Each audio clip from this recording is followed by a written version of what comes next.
Assalamu alaikum wa rahmatullahi wa barakatuhu.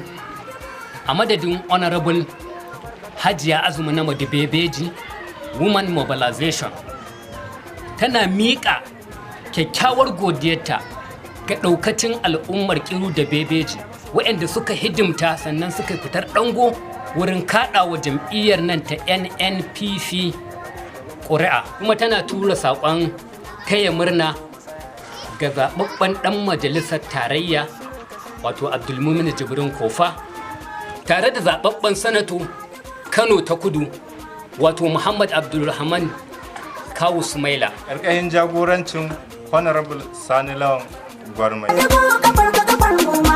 Kai jagora ne. Madugu kafar ka kafar mu madugu. Kawai da bara ne. Madugu kafar ka kafar mu madugu. Jirgi tafiyar ka. Madugu kafar ka kafar mu madugu. Wa za ya tare ka. Madugu kafar ka kafar mu madugu. Za mu raka ka. Madugu kafar ka kafar mu madugu. A zo a yi sauka.